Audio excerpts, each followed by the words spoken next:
Salut l'équipe, je suis très heureux de vous retrouver aujourd'hui en ce début de semaine pour un nouveau workout intitulé All That.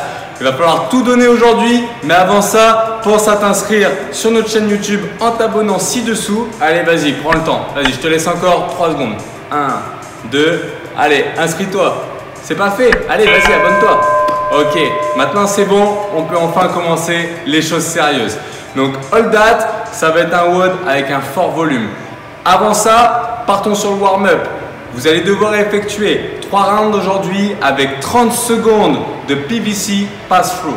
Vous allez donc prendre un grand écart sur votre PVC afin de faire des circonductions et passer vos bras complètement de l'autre côté sans jamais déverrouiller votre coude. Le deuxième exercice, ce sera des air squats.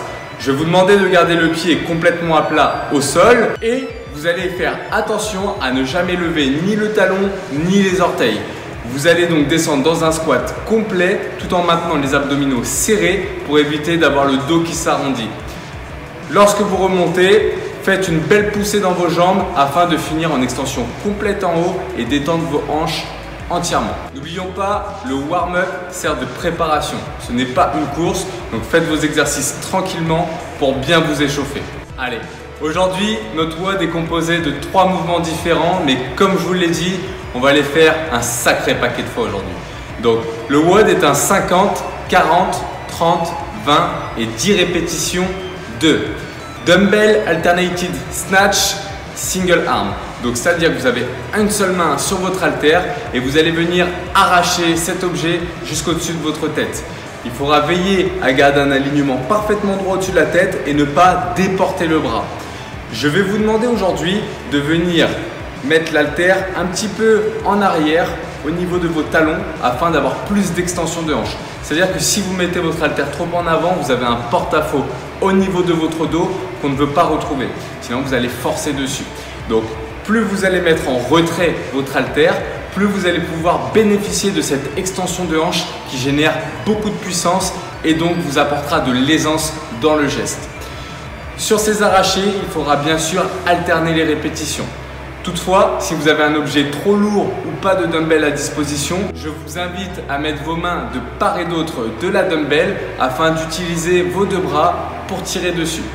Vous ferez le même nombre de répétitions, c'est-à-dire 50 pour commencer. Le deuxième exercice sont les dumbbell thruster single arm. Donc toujours pareil, à un seul bras, vous allez venir descendre dans un bow thruster, c'est-à-dire une flexion complète, jusqu'à tendre le bras complètement au-dessus de la tête. Position overhead.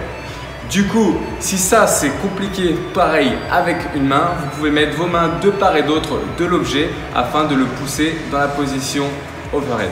Le dumbbell thruster est un exercice extraordinaire qui développe une condition physique complète puisqu'il sollicite à la fois le bas, le haut du corps et le gainage afin de maintenir une belle posture dans ce mouvement.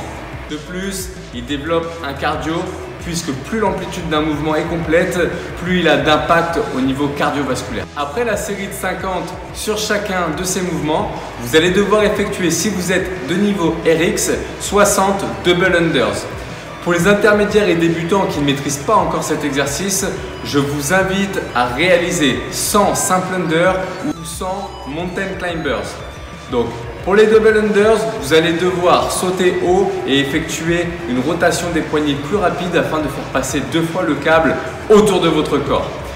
Pour les SU, c'est beaucoup plus simple et posé. Il vous suffit de mettre un rythme constant et d'être régulier sur votre saut qui va être beaucoup plus bas.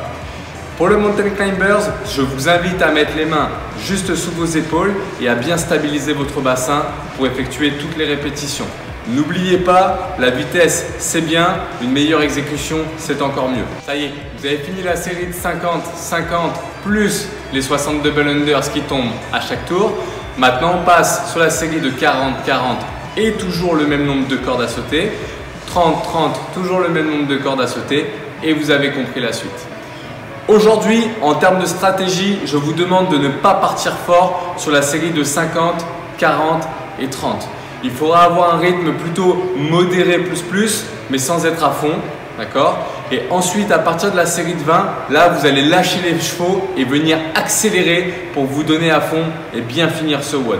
Si vous partez trop vite dès le début, vous risquez de faire exploser votre cœur et vous n'allez pas assumer la totalité de ce workout qui contient un grand nombre de répétitions.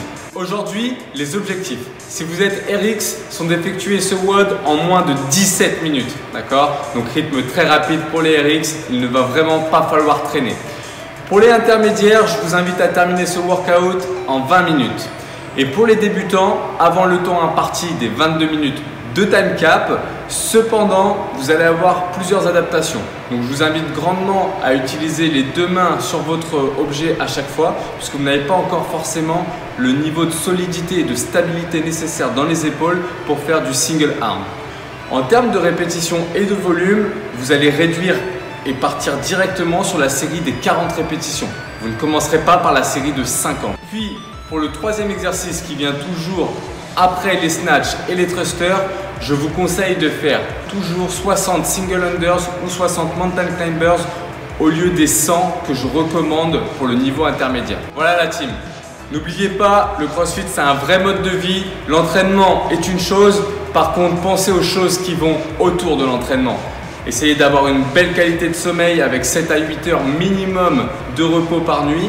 Ensuite, c'est également à être vigilant à votre alimentation, éviter justement le sucre suite au défi qu'on vient de faire. Vous savez l'impact qu'il a. On a eu des pertes de poids plutôt importantes en évitant le sucre. Et troisièmement, buvez régulièrement. Bien sûr, pas comme dans mon WOD des pirates. On évite le rhum et la bière. On va plutôt se consacrer à l'eau pendant quelques temps. Voilà l'équipe. On en a fini aujourd'hui avec All That. Je vous attends en visio pour vous coacher dessus. J'ai hâte de vous retrouver. Soyez en forme et moi d'ici là je vous dis à très vite.